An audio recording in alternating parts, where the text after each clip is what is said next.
మత్తయి సువార్త 7వ అధ్యాయం 24వ వచనం. కాబట్టి నా మాటలు విని వాటి చొప్పున చేయు ప్రతివాడును బండ మీద తన ఇల్లు కట్టుకొనిన బుద్ధిమంతుని పోలి ఉండెను. వాన కురిసెను, వరదలు వచ్చెను, గాలి విసిరి ఆ ఇంటి మీద కొట్టెను గాని దాని పునాది బండ మీద వేయబడను గనుక అదేమవలేదు, పడలేదు. చూడండి ప్రియులారా, మన హృదయాలు ఎన్ని రీతిలుగా వంచబడతా ఉన్నాయి, మన మనసులో ఎన్ని రీతిలుగా ఈజీ టెంప్టేషన్ కదా. ఊరికనే శోధించబడినప్పుడు ఆ శోధనకి మనం ఏమైపోతున్నాం, పడిపోయే స్థితిలో మన హృదయాల్లో మన జీవితాలు కనబడుతూ ఉన్నాయి ప్రియులారా. కాబట్టి మనం బుద్ధిమంతులుగా మన జీవితం ఉండాలి. ఈయన మాటలని యేసుప్రభువారు అక్కడ ప్రస్తావన చేశారు. ఏవండి, మనం అబద్ధ ప్రవక్తల గురించి, వారి ఫలాల గురించి చాలా విషయాలు మనం విన్నాం. కాబట్టి మన జాగ్రత్తలో మనం ఇప్పుడు కూడా ఉండాలి. 21వ వచనం చూడండి. ప్రభువా ప్రభువా అని నన్ను పిలుచు ప్రతివాడు పరలోక రాజ్యములో ప్రవేశించడు గాని పరలోకమందు నా తండ్రి చిత్త ప్రకారం చేయవాడే ప్రవేశించును. ఏవండి, దేవుని యొక్క చిత్తానుసారంగా ఎంతమంది నడుస్తూ ఉన్నారు? ఏవండి, దేవుని వాక్యానికి లోబడి ఎంతమంది వాక్యానికి విలువిచ్చి ముందుకి కొనసాగేవారు ఎంతమంది ఉన్నారు ప్రియులారా? మన ఆత్మీయ ప్రయాణం ఎప్పుడూ కూడా ఎలా ఉండాలంటే వాక్యానికే మనం ఏం చేయాలి, విలువివ్వాలి కదా. మన జీవితాల్లో చాలా సందర్భాల్లో ఏం చేస్తామంటే సెకండరీ, గాడ్ ఈజ్ సెకండరీ. వాక్యానికి, దేవుని సన్నిధికి ప్రియులారా, ప్రార్థనకి ఏం చేస్తాం, రెండో స్థానాన్ని ఇస్తారు ప్రియులారా చాలా మంది.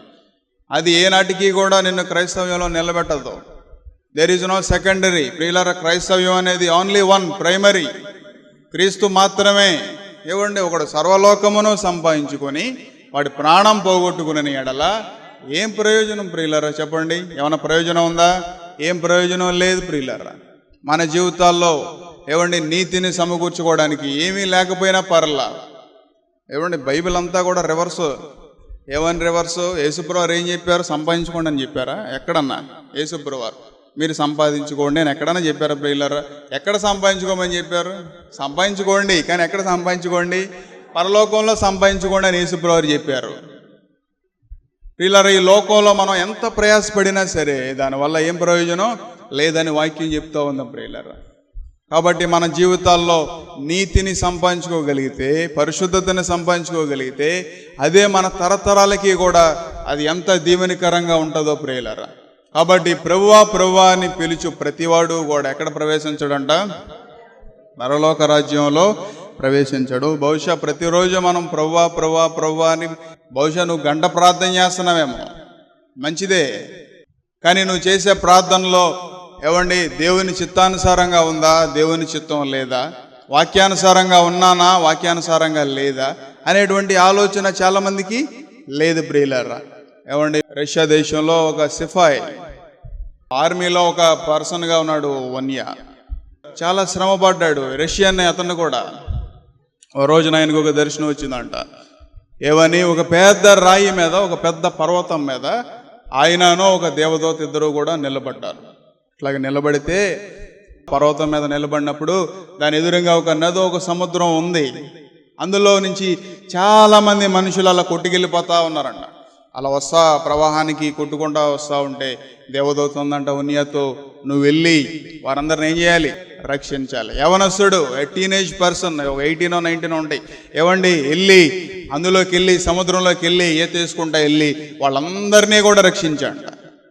వాళ్ళందరినీ కూడా రక్షిస్తే, వారందరినీ రక్షించిన తర్వాత వన్య ప్రవాహానికి కొట్టుకెళ్ళిపోతున్నటువంటి సందర్భంలో ఓపిక అయిపోయిన తర్వాత ఆ దేవదూత ఆయన దగ్గరికి వచ్చి మరలా ఆయన్ని లేపి మరలా ఆయన్ని తీసుకొచ్చి ఎక్కడైతే ఏవండి నిలబడ్డారో ఆ పర్వతం మీదే వాళ్ళ ఇంట్లో ఏవండి వాళ్ళ అన్నయ్య, వాళ్ళ తండ్రి కూడా, నువ్వు ఎలా చెప్తావయ్యా రష్యాలో సువార్త? ఇక్కడ అందరూ కూడా హేతువాదులు. He was a very danger person ప్రియులారా. లెనినిజం అని ఒక ఏవండి సిద్ధాంతాన్ని సృష్టించి క్రైస్తవ్యాన్ని, అసలు ఏ మతమే లేదు, మానవులంతా కూడా ఎక్కడి నుంచో వచ్చారు అని చెప్పేటువంటి సిద్ధాంతాన్ని సృష్టించి క్రైస్తవుల్ని బహుగా హింస పెట్టేవాడు ప్రియులారా. అలాంటి చోట నువ్వు సేవ చేస్తావా? అలాంటి వారికి నువ్వు వాక్యాన్ని బోధిస్తావా? ఏవండి, అయితే ఇవన్నీ ఏం చెప్పాడంటే, నాకు ఈ దర్శనం వచ్చింది, దేవుడు నాతో మాట్లాడాడు, ఆయన చిత్తాన్ని నాకు తెలియజేశాడు, కాబట్టి ఆయన చిత్తానుసారంగానే నేను వెళ్తాను. నువ్వు వెళ్ళగలుగుతావా దేవుని చిత్తానుసారంగా? ఎంత కష్టమైనా సరే, ఎంత ఇబ్బంది అయినా సరే, అది ఎంత శ్రమ అయినా సరే, నీ ప్రాణాల మీదకి అది వచ్చినా సరే, నువ్వు వేయగలుగుతావా? వాక్యానుసారంగా అడుగు వేయగలుగుతావా? ఏవండి, కనీసం నీ మాటలన్నా అడుగులేస్తున్నాయ్యా, కనీసం నీ తలంపులన్నా అడుగులేస్తున్నాయ్యా? చాలామందికి లేదు ప్రియులారా. అబద్ధం ఆడకపోతే how can we manage life? ఏవండి, అవినీతిలో బ్రతకపోతే మాకు ఎలా డబ్బు వస్తుందండి? అక్రమంగా జీవించకపోతే మేము ఎలా సంతోషంగా ఉంటాం? మేము ఎలా పోషించగలుగుతాం కుటుంబాన్ని? లోకంలో పలుకుతూ ఉంటారు ప్రియులారా. యెషయా గ్రంథం 59వ అధ్యాయంలో ఏమని రాయబడి ఉంది? దయచేసి ప్రతి ఒక్కళ్ళు కూడా తీయండి. లక్ష్యంపనేరకుండానట్లు యెహోవా హస్తము కోరచ కాలేదు, విననేరకుండానట్లు ఆయన చెవులు మందము కాలేదు. మీ దోషములు మీకును మీ దేవునికి అడ్డముగా వచ్చినాయి, మీ పాపములు ఆయన ముఖమును మీకు మరుగుపరిచను. గనుక ఆయన ఏం చేస్తా ఉన్నాడు? ఆలకిస్తా ఉన్నాడా? ఆలకింపకున్నాడా? ఏమని రాయబడింది ప్రియులారా? ఆయన ఆలకించట్లేదు. ఎందుకని? బహుశా నువ్వు కూడా ఎన్నో నీ పరిస్థితులన్నిటినీ, నీ శ్రమలన్నిటినీ దేవుని ఎదురుగా పెట్టి, ప్రభువా నాకు ఇన్ని సమస్యలు ఉన్నాయి, నాకు ఇన్ని ఇబ్బందులు ఉన్నాయి, నాకు ఇన్ని అప్పులు ఉన్నాయి, నేను ఎంత శ్రమ పడుతున్నాను, ఏమంటే నాకు ఈ పలానా జబ్బు ఉంది, నాకు పలానా పరిస్థితి ఉంది, నా కుటుంబ పరిస్థితి ఇలా ఉంది, బహుశా అన్నీ దేవుని ఎదురుగా పెడుతున్నామేమో. కానీ దేవుడు అవన్నీ వింటున్నాడా ప్రియులారా? బైబిల్ ఏం చెప్తుంది? అవన్నీ వింటున్నాడా దేవుడు? ఆలకిస్తున్నాడు అని ఉందా ప్రియులారా? నీ మొరంతా దేవుడు ఆలకిస్తున్నాడా? చెప్పండి. ఆయన ఆలకింపకున్నాడు. ఎందుకని? ఏవండి, మీ చేతులు రక్తము చేతను, మీ వేళ్ళు దోషము చేతను అపవిత్రపరచబడి ఉన్నవి, మీ పెదవులు అబద్ధములాడుచున్నవి, మీ నాలుక కీడును బట్టి మాట్లాడుచున్నది. చూడండి ప్రియులారా, నీతిని బట్టి ఎవడనో సాక్ష్యం పలకడు. చూడండి ప్రియులారా, ఎంత దారుణమో. నీతిని బట్టి సాక్ష్యం పలికేవారు ఎంతమంది ఉన్నారు ప్రియులారా? నువ్వు నిజంగా నీతిని బట్టి సాక్ష్యం పలికే వ్యక్తివైతే మనలో విమర్శ రాదు. మనం నీతిని బట్టి సాక్ష్యం పలికే వ్యక్తులం అయితే నో పార్షియాలిటీ ప్రియులారా, హెచ్చు తగ్గులు ఉండవు. ఏవండి, నీతిని బట్టి మనం సాక్ష్యం ఇచ్చే వ్యక్తులమైతే మొదట మన స్థితి ఎలా ఉంది, నా హృదయ స్థితి ఎలా ఉంది?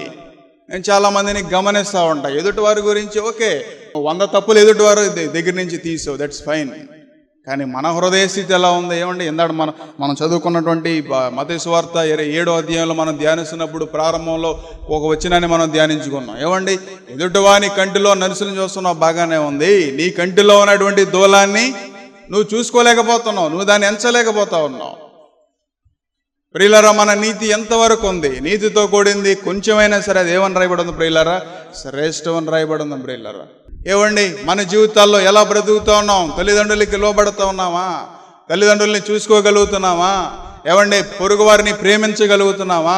ప్రతి ఒక్కరిని కూడా ఆదరించగలుగుతున్నామా?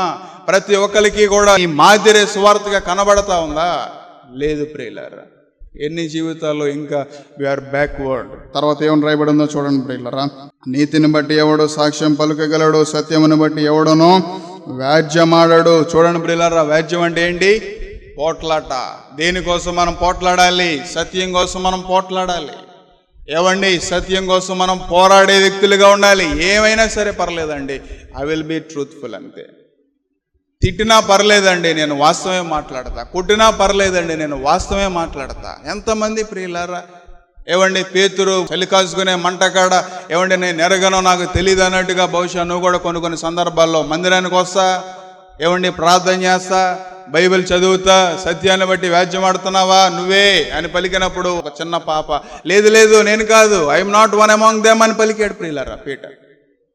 బహుశా నీ ప్రవర్తన, బహుశా నీ మాటలు అలా ఎప్పుడైనా కనబడుతున్నాయా దేవుని దృష్టికి? దేవుడు చాలా దుఃఖపడుతున్నాడు. అయ్యో, ఏవండి, మన దేశంలో కొద్ది మందే కదా క్రైస్తవులు ఉన్నది, కొద్ది మందిలో కూడా ప్రియులారా నామకార్థం ఉంది కదా, కొద్ది మందిలో కూడా మందిరానికి వస్తా. ఏవండి, మనలాంటి రక్షణ, మారు మనసు, లోతైన అనుభవాలు కొన్నే ఉన్నాయి కదా, అయినా సరే సత్యాన్ని బట్టి మాట్లాడట్లేదే, సత్యాన్ని బట్టి వ్యాజ్యమాడట్లేదే. ప్రతిరోజు కూడా నీతిని బట్టి మనం వ్యాజ్యమాడాలి ప్రియులారా. నీలో నీకే వ్యాజ్యం కలగాలి, నీ మనస్సాక్షికి నీకు మధ్య పోరాటం జరగాలి ప్రతిరోజు కూడా. ఏవైనా సరే నేను నీతిగా మాట్లాడతాను, ఏవైనా సరే నేను పరిశుద్ధంగా మాట్లాడతాను. ఒక రూపాయి విషయంలో కూడా ఏవండి, మా ఇంట్లో ఏవండి ఒక రూపాయి విషయంలో కూడా బహు జాగ్రత్తగా ఉంటారు పిల్లలు. ప్రతి విషయంలో కూడా ఒక రూపాయి అయినా సరే ఏవండి ఒక దినాన్ని అది మనకి ఏమన్నా శాపంగా మారిపోద్దేమో, ఒక దినాన అది మనకి నష్టాన్ని తీసుకొస్తుందేమో ప్రియులారా. చాలా సందర్భాల్లో ఏవండి మమ్మల్ని ఎప్పుడు కూడా మా డాడీ ఇప్పుడు మమ్మల్ని కూడా చాలా సందర్భాల్లో నన్ను కూడా చాలాసార్లు హెచ్చరిస్తూ ఉంటారు. కాబట్టి ఏవండి నీ సత్యాన్ని బట్టి మనం ఇప్పుడు కూడా ఏం చేయాలి? వ్యాజ్యమాడుతూ ఉండాలి ప్రియులారా. ఏవండి అందరూ వ్యర్థమైన దాన్ని నమ్ముకొని మోసపు మాటలు పలుకుదురు, చెడును గర్భము ధరించి పాపమును కందురు. సో ఇది మనకి తెలిసిందే. చూడండి ప్రియులారా, ఇక్కడ ఏమని రాయబడింది? 5వ వచనం చూడండి. వారు మీడి నాగుల గుడ్లను పొదుగుదురు, సాలె పురుగు వల నేయుదురు. ఆ గుడ్లు తినువాడు తెచ్చును, వాటిలో ఒక దానిని ఎవడైనానో త్రొక్కిన ఎడల విషసర్పం పుట్టును. చూడండి ప్రియులారా, ఇక్కడ రాయబడి ఉంది కదండి, వారు మీడి నాగుల గుడ్లను ఏం చేస్తారంట? పొదుగుతారు అని రాస్తుంది. గుడ్లు పొదగటం అంటే తెలుసు కదా మీ అందరికీ. కోడి ఏం చేస్తుంది? గుడ్లు పెట్టి పొదిగిద్దా లేదో, వన్ సర్టైన్ టెంపరేచర్ ఉంటుంది దానికి. ఏవండి అలాగే కొంతమంది మనుషులంట గుడ్లను పొదుగుతూ ఉంటారంట. చూడండి ఎంత దారుణం. వారు గుడ్లను పొదిగినప్పుడు సాలి పురుగుల యొక్క వల, అంటే ఈ సాలి పురుగులన్నీ కూడా ఏం చేస్తాయి? ఇక్కడి నుంచి అక్కడికి, ఎక్కడి నుంచి ఎక్కడికి వెళ్ళి అంతా కూడా వల. ఎంత భయంకరం! ఇట్స్ ఎ ట్రాప్ ప్రియులారా. ఎంత భయంకరమైనటువంటి వల. ఏవండి మీడి నాగులు అంటే ఏంటో తెలుసా ప్రియులారా? ఇంగ్లీష్లో దాన్ని కాక్ట్రైస్ అనే మాట పలుకుతారు. మీ అందరికీ డ్రాగన్స్ తెలుసా? డ్రాగన్స్. అందుకేతం ఇప్పుడు డ్రాగన్లు ఉండేవి, అందుకేతం ఇప్పుడు డైనోసార్లు ఉండేవి అని పలికేవాళ్ళు ఏమన్నా చూసే ఉంటారు కదా, వినే ఉంటారు కదా. ఆ డైనోసార్లు ఖచ్చితంగా ఉన్నాయి, డ్రాగన్స్ కూడా ఖచ్చితంగా ఉన్నాయి ప్రియులారా. ఈ మీడి నాగుల అనేటువంటి మాట అది ఎలా వచ్చిందంటే, at the time of Isaiah, at the time of జెర్మయా, ఈ ఇర్మియా, ఈ యెషయా, ఈ ప్రవక్తలు వారు సేవ చేసేటువంటి దినాల్లో, వారు ఉన్నటువంటి దినాల్లో ఈ డ్రాగన్స్ ఉన్నాయి ప్రియులారా. ఇక్కడ రాయబడిన ఈ మీడి నాగులు అనేటువంటి మాట అది ఎలా ఉంటుందంటే, మనందరికీ కూడా ఒక కోడి తెలుసు మనందరికీ. దాని తల, దాని తోక రెండు కూడా నాగులు అనే మాట ఏంటి ప్రియులారా? అర్థం ఏంటి చెప్పగలరు ఎవరైనా? నాగులు అనే మాట, నాగులు అనే మాట ఏంటిదండి? పాము. మనందరం తెలుగు భాషలో నాగులనే మాటని పాము అని పిలుస్తుంది, సంస్కృత భాషలో ప్రియులారా. ఏవండి మీడి నాగులు అనే మాటకు అర్థం ఏంటంటే కోడి ప్లస్ పాము, ఈ రెండు కలిసి ఎలా ఉంటుందో ఈ ఇమేజ్గా దాని తల, దాని తోక తీసేసి ఇలా లోపల బాడీ, దాని కాళ్ళంతా కూడా కోడాకారంలో ఉంటాయి. ఏవండి దాని తలను, దాని తోక ఎలా ఉంటుంది? పాము ఆకారంలో ఉంటుంది ప్రియులారా. మీడి నాగుల గుడ్లను పొదుగుతారు చాలామంది మనుషుల్లో. అది విశ్వాసుల్లో ఉండదు.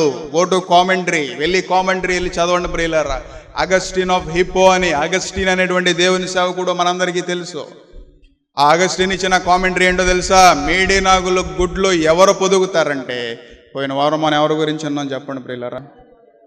వాళ్ళు పొదుగుతారండి ప్రియులారా. ఇవన్నీ కూడా కింద ఏమని రాయబడి ఉంది చూడండి.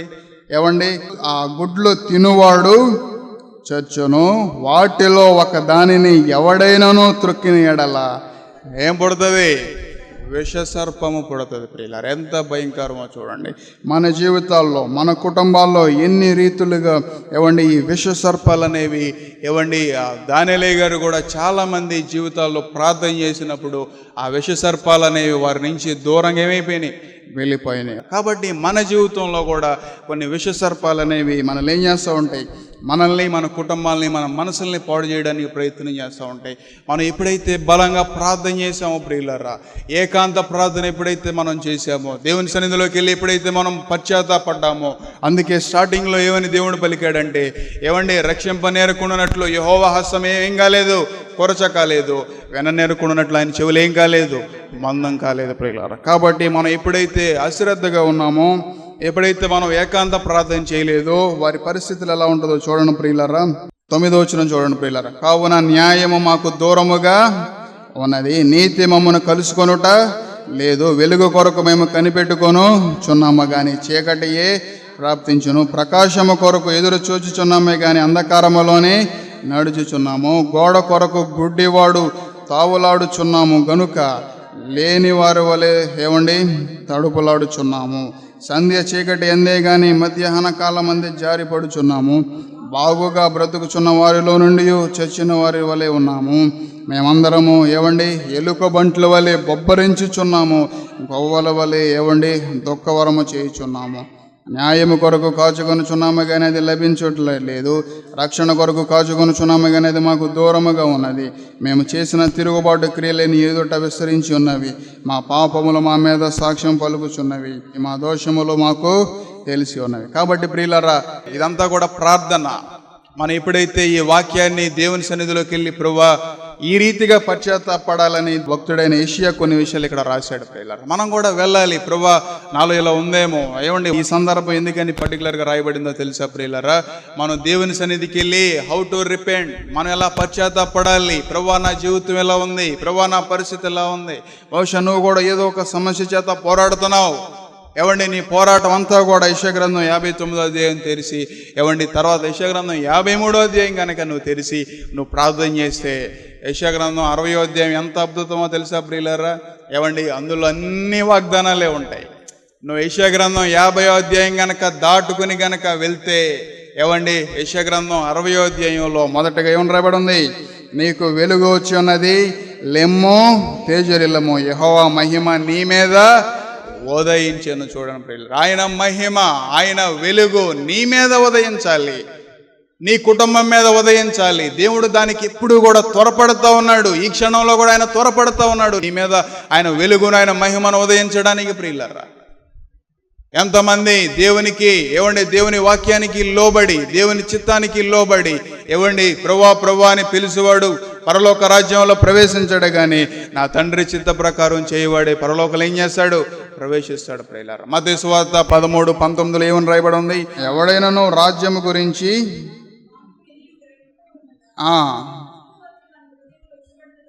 విత్తబడిన దాన్ని ఏం చేస్తాడంట?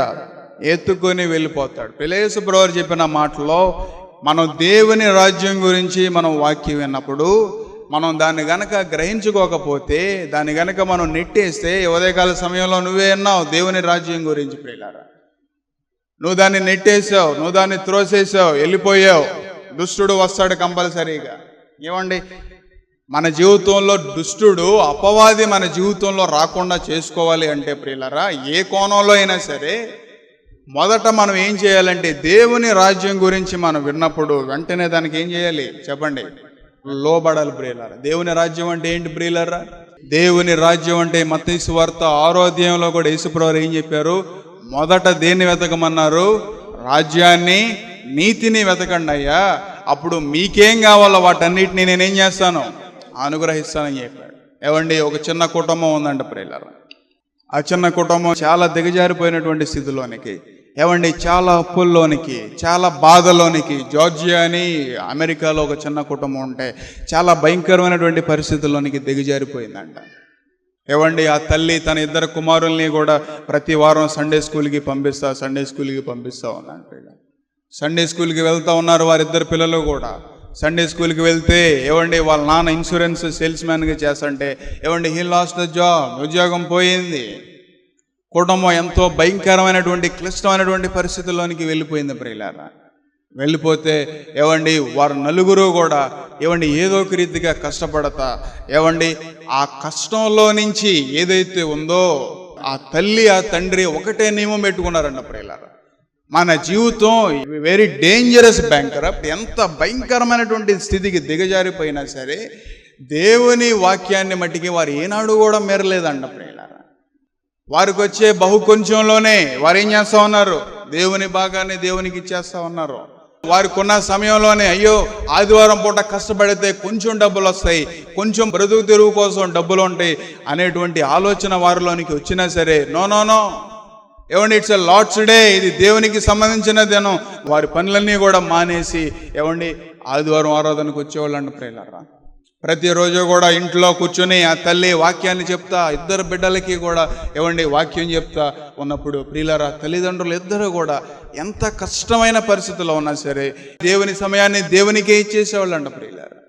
ఏవండి మన జీవితంలో 2 విషయాల కాడ చాలా మంది ఫెయిల్ అయిపోతారు ప్రియులారా. ఒకటి దేవుని భాగం దేవునికి ఇవ్వడానికి, రెండవది దేవుని సమయం దేవునికి ఇవ్వడానికి. Many people fail. Calculate your self. నువ్వు ఎప్పుడైతే ఆ 2 విషయాల్లో ఫెయిల్ అయ్యావో దుష్టుడు వస్తాడు, నీ జీవితంలోనికి వస్తాడు, కుటుంబంలోనికి వస్తాడు. ఏవండి ఎన్ని రీతులుగా విత్తబడిన దాన్ని ప్రతి దాన్ని కూడా తీసుకెళ్ళి ఏం చేస్తాడు? ఏవండి తీసుకెళ్ళిపోతాడు, నీకు ఆశీర్వాదం లేకుండా చేస్తాడు. ఏవండి దేవుని రాజ్యం గురించి విని మనం గ్రహించాలి ప్రియులారా. ఏవండి అయితే వాళ్ళ కుమారుడు ఈ కోకోకోలా డ్రింక్స్ ఉంటాయి కదా, ఆ డ్రింక్స్ని సేల్ చేస్తా, ఏవండి పేపర్ని వేస్తా, ఏవండి తక్కువే చదువుకున్నాడండి ప్రియులారా. ఏమంటే ఒక రోజున అన్న తమ్ముళ్ళు ఇద్దరికీ కూడా ఏమన్నా ఒక ఆలోచన వచ్చిందంట. ఒక టీనేజ్లోకి ఒక 20+ రాగానే మన ఇద్దరం కలిసి రోడ్డు పక్కన ఒక చిన్న స్టాల్ని స్టార్ట్ చేద్దామని చెప్పేసి, ఏమంటే అమెరికాన్ అంతా కూడా ఫాస్ట్ ఫుడ్సే తింటారు, వాళ్ళ ఫుడ్నే ఇక్కడ మనం ఫాస్ట్ ఫుడ్ అని పిలుస్తాం అంతే. అక్కడంతా కూడా ఈ శాండ్విచెస్, ఈ బర్గర్స్ ఇవే ఎక్కువ మేడ్ చేస్తారు పిల్లలు. వాళ్ళిద్దరు అన్న తమ్ముళ్ళకి చిన్నగా వాళ్ళ అమ్మ కొంచెం అప్పు చేసి ఏవండి ఒక చిన్న బిజినెస్ స్టార్ట్ చేస్తే ప్రియులారా, వారిద్దరూ కూడా ఏవండి ఆ చిన్న స్టాల్ని స్టార్ట్ చేసి ఆదివారం వచ్చిందంటే దాన్ని ఏం చేసేవాళ్ళు, క్లోజ్, నో ఓపెన్, క్లోజ్ ప్రియులారా. ఎంత బిజినెస్ వచ్చినా సరే, ఎంతమంది మనుషులు వచ్చినా సరే, ఎన్ని ఆర్డర్లు వచ్చినా సరే, no Sunday, Sunday no business ప్రియులారా. ఆ కుటుంబంలో చేసిన 2 పనులు ఏంటో తెలుసా? ఆదివారం అంతా కూడా దేవునికి ఇచ్చేసేవారంట, రెండవది దేవునికి సంబంధించిన భాగాన్ని దేవునికి ఇచ్చేసేవారంట. స్లోగా స్టార్ట్ చేస్తే ఏవండి ఆదివారం షాపుని మూసేసి సోమవారం షాపుని తెరిస్తే ప్రియులరా, ఆదివారం ఎంత సేల్స్ అయితే మిస్ అయినాయో సోమవారం దానికి డబల్ సేల్స్ అయ్యాయంట ప్రియులారా. ఏవండి ఆదివారం ఎంత మిస్ అయిందో సోమవారం అంత డబల్ సేల్స్ వచ్చేదంట. ఆదివారానికి డబల్ ప్లస్ సోమవారం సేల్స్, మొత్తం అంతా కూడా ఇంటూ 3 సేల్స్. స్లోగా దాన్ని ఆ శాండ్విచ్ని వారు డెవలప్ చేస్తా ఏవండి వారు ఒక చిన్న రెస్టారెంట్ని స్టార్ట్ చేశారంట ప్రియులారా. ఏవండి చిక్-ఫిల్-ఏ అనేటువంటి రెస్టారెంట్ని స్టార్ట్ చేశారంట ప్రియులారా. ఏవండి స్లోగా బ్రాంచెస్ ఒక్కొక్కటి స్టార్ట్ చేస్తూ ఉన్నారు. ఒక్కొక్కటి జార్జియా అనేటువంటి ప్రాంతం నుంచి ఏవండి ఒక పెద్ద స్క్వేర్ మాల్లో ఒక షాప్ని రెండుకి తీసుకుని స్టార్ట్ చేశారు. నిదానంగా మోర్ దాన్ 25,000 ఎంప్లాయీస్ని ప్రియులారా ఏవండి అపాయింట్ చేసుకున్నారు. దేనికి? ఆ షాప్స్ అన్నిటినీ కూడా డీల్ చేయడానికి ప్రియులారా. చిక్-ఫిల్-ఏ అనేటువంటి ఆ restaurant even today it's a world famous restaurant. ఇంకా మన దేశానికి రాలేదు కానీ ఏవండి చాలా దేశాల్లో ఏవండి it has more than 3,000 branches ప్రియులారా. దేవుడు తోసేశాడా? ఏవండి దేవునికి సంబంధించింది దేవుడికి ఇచ్చినప్పుడు దేవుడు ఎందుకు త్రోసేస్తాడు ప్రియులారా? వాక్యం ఏం చెప్తుంది? నాకు ఇచ్చి నన్ను శోధించండి, అప్పుడు నేను ఆలకిస్తాను, అప్పుడు నీ మొర నేను వింటాను. వాక్యానికి లోబడండి. ఏవండి వారిద్దరు అన్న తమ్ముళ్ళు కూడా పేర్లు ఏంటంటే ఏవండి ట్రూత్ క్యాటీ అనేటువంటి అతను ప్రియులారా బెన్, వాళ్ళిద్దరూ కూడా ఏవండి ఎంత బిజినెస్ రన్ చేస్తున్నా సరే వాళ్ళిద్దరూ 50 సంవత్సరాల పాటు సండే స్కూల్ టీచర్లుగా ఉన్నారంట ప్రియులారా. ఎంత ఆశ్చర్యమో చూడండి. ఈవెన్ టుడే ఈ రోజుకి కూడా వాళ్ళ రెస్టారెంట్లన్నీ సండే వస్తే క్లోజ్. కొంతమంది దేవుడు దీవించేంత వరకు బాగానే ఉంటారు ప్రియులారా. దేవుడు దీవించిన తర్వాత సెకండరీ, గాడ్ ఈజ్ సెకండరీ. దేవునికి ఇచ్చేది సెకండరీ, దేవునికి ఇవ్వాల్సిన సమయం సెకండరీ. ఆయన గురించి గూగుల్లో రాశారేంటో తెలుసా? హీఈస్ ఏ ఫుల్ బిబ్లికల్ పర్సన్. వాక్యాన్ని ఉన్నది ఉన్నట్టుగా అనుసరించేవాడంట ప్రియులారా. 50 సంవత్సరాల పాటు $20 బిలియన్ కంపెనీని కూడా పక్కన పెట్టి ఆదివారం వస్తే ఎంప్లాయీస్ అందరికీ కూడా సెలవిచ్చి ప్రతి ఆదివారం మీరందరూ కూడా చర్చికి వెళ్ళండి అని వారికి ఇంటిమేషన్ ఇచ్చి ప్రియులారా వీళ్ళిద్దరూ కూడా అన్న తమ్ముళ్ళు ఇద్దరు కూడా చర్చికి వెళ్ళి ఏవండి వారిద్దరూ కూడా సండే స్కూల్ పిల్లలకి వారు ఏం చెప్పేవాళ్ళు? ఒక టీచర్గా వాళ్ళు ఉన్నారు ప్రియులారా. దేవుడు ఎందుకు త్రోసేస్తాడండి? దేవుని రాజ్యాన్ని మనం కట్టినప్పుడు దేవుడు ఎందుకు త్రోసేస్తాడండి? దేవుని వాక్యానికి నువ్వు లోబడినప్పుడు ఏమని రాయబడి ఉంది? వెదజల్లి ఏం చేశారంట వారు? అభివృద్ధి పొందిన వారు కలరు ప్రియులారా. అతనుకున్న దాంట్లో అంతా కూడా దేవునికి సంబంధించి దేవునికి ఇచ్చేసి ఏమండి ఒక మాట పలుకుతాడు ఏంటో తెలుసా?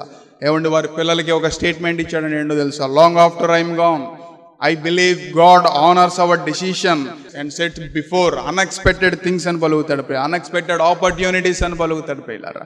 ఏవండి ఎప్పుడైతే నేను చనిపోతానో నేను దేవుని దగ్గరికి వెళ్ళినప్పుడు God will honour our decision. మనం తీసుకున్నటువంటి నిర్ణయాన్ని దేవుడు మహిమపరుస్తాడు. ఎక్కడ మహిమపరుస్తాడు? పరలోకంలో ఆయన మహిమపరుస్తాడు, భూలోకంలో ఆయన మహిమపరుస్తాడు. ఉదయకాల సమయంలో ఆయన గురించి మనం వింటా ఉన్నాం. దేవుని నామానికి మహిమ. ఏవండి God will honour your decision. ఈ రోజున నువ్వు తీసుకున్నటువంటి నిర్ణయాన్ని దేవుడు మహిమపరుస్తాడు ప్రియులారా. 2 కొరింథీయులకు రాసిన పత్రిక 9:6లో కూడా ఏమని రాయబడి ఉందో చూడండి ప్రియులారా. కొంచెముగా విత్తువాడు కొంచెముగా పంట కోయును, సమృద్ధిగా విత్తువాడు సమృద్ధిగా పంట కోయును. సనుక్కొనకయు బలవంతముగా కాకయు ప్రతివాడును తన హృదయములో నిశ్చయించుకున్న ప్రకారముగా ఏం చేయాలంట? దేవునికి ఇవ్వాలి. దేవుడు ఒక దాన్ని నిశ్చయించాడు మన కోసం. ఏమండి, దేవుడు ఉత్సాహంగా ఇచ్చేవాడికి దేవుడు ఏం చేస్తాడంట, దేవుని ప్రేమను వారు పొందుకుంటారు. ప్రియులారా, చాలా మంది ఈ రోజున దేవుని ప్రేమని, దేవుని కనికరాన్ని వారు ఏం చేస్తా ఉన్నారు, పొందుకోలేకపోతా ఉన్నారు. ఈ 2 కొరింథీ రాసిన పత్రిక 9వ అధ్యాయం ఎలాంటిదంటే, పౌలు గారు ఇక్కడ ఏ విషయాలు ఆయన ప్రస్తావన చేశాడంటే, దేవుని సేవ నిమిత్తం, దేవుని సేవకి ఎవరైతే ఇస్తారో వారికి ఎలాంటి దీవెనలు ఉంటాయో ఇక్కడ పౌలు గారు పలికాడు. పిల్లలు అందులో ఒకటి నేను గుర్తు చేస్తానంటో తెలుసా. ఉదాహరణకి ఏవండి, మన లైవ్ వెళ్తూ ఉంది, మన టీవీ ప్రసంగాలు వెళ్తూ ఉన్నాయి. ఏదో ఒక రీతిగా సువార్త అనేది మన సంఘం ద్వారా, మన ద్వారా ఏమవుతా ఉంది, వెళ్తూ ఉంది. ఒక వ్యక్తి మారాడు, ఒక వ్యక్తి రక్షించబడ్డాడు. ఏవండి, ఆ వ్యక్తి ఎవరైతే, రక్షించబడిన వ్యక్తి ఎవరైతే ఉన్నారో, ప్రభువా నాకు రక్షణ ఇచ్చినందుకు వందనాలు, నాకు మారు మనసు ఇచ్చినందుకు స్తుతులు ప్రభువా, నన్ను ఏవండి నీ బిడ్డగా నన్ను అంగీకరించినందుకు వందనాలు ప్రభువా అని ఎవరైతే స్తుతిస్తారో, ఎవరైతే దేవుణ్ణి స్తుతిస్తారో, ఆ వ్యక్తి అక్కడ స్తుతించిన వెంటనే ఏ వ్యక్తి ద్వారా అయితే ఈ సువార్త వెళ్ళిందో, ఏ వ్యక్తి ద్వారా అయితే ఈ సువార్త ముందుకెళ్ళడానికి సహకరించారో వారికి దీవెనంట. ప్రియులారా, ఎవరికి దీవెన? ఎవరైతే ఈ సువార్త వెళ్ళడానికి సహకరించారో ఆ వ్యక్తికి దీవెన అని ఇక్కడ రాయబడి ఉంటుంది. ప్రియులారా, ఒక వచనంలో కింద వచనాలన్నీ కూడా అలాగే రాయబడి ఉంటాయి. ఇక్కడ ఈ వ్యక్తి కూడా ఏమని పలికాడో తెలుసా? ఏమండి, God will send unexpected opportunities. దేవుడు ఏమండి మనం ఎక్స్పెక్ట్ చేయలేనటువంటి అవకాశాలని దేవుడు మనకి ఇస్తాడు. మనం ఏం చేస్తాం? ఎక్కడెక్కడే తిరుగుతూ ఉంటాం ప్రియులారా, పరిస్థితుల్లో తిరుగుతూ ఉంటాం, నీ పరిస్థితుల చుట్టూ తిరుగుతూ ఉంటాం. దేవుని సమయాన్ని దేవునికి ఇవ్వవు నువ్వు. నీ చుట్టూ ఎంతమంది భేదవారు ఉన్నారు, నీ చుట్టూ ఎంతమంది ఇబ్బంది పడేవారు ఉన్నారు, బహుశా నీ బంధువుల్లో ఎంతమంది ఇబ్బంది పడేవారు ఉన్నారు. ఒక ఆయన ఏం చెప్పాడంటే, don't try to be the best, try to do the best అని పలికాడు. పిల్లలు, నేను మంచి బట్టలు వేసుకోవాలి, నేను మంచి స్థాయిలో ఉండాలి, సంతోషమే, కానీ try to do the best. ఇతరులకి మంచి చేయాలనేటువంటి ఆలోచన ఎంతమందికి ఉందా ప్రియులారా? పేదవారికి సహాయపడాలనేటువంటి ఆలోచన ఎంతమందికి ఉందా ప్రియులారా? ఏవండి, మనకేదైనా అనారోగ్యం వస్తే పరిగెడతామే, మన కుటుంబంలో ఎవరికైనా అనారోగ్యం వస్తే పరిగెడతామే. నీ పొరుగువారు కానీ, నీ బంధువులు కానీ, నీకు తెలిసిన వారు కానీ ఎవరైనా అనారోగ్యం ఉంటే ఏనాడైనా నువ్వు పరిగెత్తావా నీ జీవితంలో ఒక్కసారైనా సరే? ఏవండి, మన జీవితంలో ఏనాడైనా సరే సహాయపడ్డామా ప్రియులారా? యేసుప్రభువు వారు ఏం చెప్పారండి? ఎవరన్నా నీతో 1 మైలు నడిస్తే నువ్వు వారితో పాటు 2 మైళ్ళు నడు. నీకు 2 వస్త్రాలు ఉంటే 1 వస్త్రాన్ని తీసి ఇవ్వు అని దేవుడు పలికాడు కదా. ఏనాడైనా సరే మనం అలా నిలబడ్డామా? ఏనాడైనా సరే సువార్త కోసం మనం నిలబడ్డామా? కానీ దేవునికి గనక మనం చోటు ఇవ్వగలిగితే, దేవునికి గనక మనం నిలబడగలిగితే, ఏవండి దేవుని వాక్యం ఏం చెప్తుంది? నాకు ఇచ్చి నన్ను శోధించండి అని ఇటు చెప్తుంది. మనం ఏం చేస్తాం? ఇటు తిరిగి దేవునికి ఇవ్వాల్సిన సమయాన్ని ఇవ్వకుండా, బీదల కోసం మనం నిలబడకుండా, లేని వారి కోసం మనం నిలబడకుండా, మన అడుగు మనం వేయకుండా, దేవుని సువార్త కోసం మనం నిలబడకుండా రివర్స్లో మనం తిరిగి ఉన్నాం. ప్రభువా ప్రభువా ప్రభువా ప్రభువా ప్రభువా ప్రభువా అని మనం దేవుణ్ణి శోధిస్తే ప్రయోజనం ఏమైనా ఉంటుందా ప్రియులారా? దేవుని వాక్యం ఇటు ఉంది, మనం ఏం చేస్తున్నాం? ఇటు రివర్స్లో నిలబడి మనం ఇటు వెళ్తున్నాం ప్రియులారా. కాబట్టి సమృద్ధిగా వెత్తటం మన జీవితంలో నేర్చుకుంటే ప్రియులారా, బిల్లీ గ్రహం గారు కూడా ఒక మాట చెప్పారు. ఏంటో తెలుసా? God gave us 2 hands, 1 to give, 1 to receive. ఏవండి, చాలామంది ఈ హ్యాండ్ని క్లోజ్, ఏవండి ఈ హ్యాండ్ని కమాన్ ప్రభా ప్రభా ప్రభా ప్రభా ప్రభా అని ప్రార్థన చేస్తూ ఉంటారు. నో, ఏవండి అది అన్నటికీ కూడా దొరకదు ప్రియులారా. కానీ మన జీవితంలో నువ్వు దీన్ని బిగబెట్టినా సరే, తీసుకునే చేతిని బిగబెట్టినా సరే, ఈ చేతిని కనుక నువ్వు విప్పినా సరే, ఏవండి ఆయన ఆకాశ వాకిళ్ళు విప్పి ఏం చేస్తాడు? ఏవండి ఈ జేబులో కొంతవరకే పడతాయి, కానీ దేవుడు కనుక ఇక్కడ వేస్తే ఏమవుతుంది చెప్పండి? ఆయన సమృద్ధిగా ఇస్తాడు ప్రియులారా. 9వ అధ్యాయం కనుక చదివితే 2 కొరింథీ, ఆయన he will give unexpected opportunities. దేవుని సేవ కోసం, పేదల కోసం, ఏవండి పొరుగువారి కోసం, ఏవండి కటిక భేద స్థితిలో ఉన్న వారి కోసం మీరు నిలబడండి ప్రియులారా. వాళ్ళు ఎలాంటి వారు అనే విషయాన్ని పక్కన పెట్టండి. మనం కనుక దేవుని ప్రేమను చూపించగలిగితే దేవుడు కూడా ఆయన సమృద్ధిని మనకిస్తాడు, ఆకాశ వాకిళ్ళు విప్పుతాడు, నిన్ను కూడా ఆయన ఉన్నతమైనటువంటి స్థాయిలో దేవుడు నిలబెడతాడు. మా అడ్రస్ LAF బెతెస్దా ప్రార్థనా మందిరం, స్విమ్మింగ్ పూల్ రోడ్, సర్కర్ తోట, మచిలీపట్నం, ఆంధ్రప్రదేశ్, కృష్ణా డిస్ట్రిక్ట్.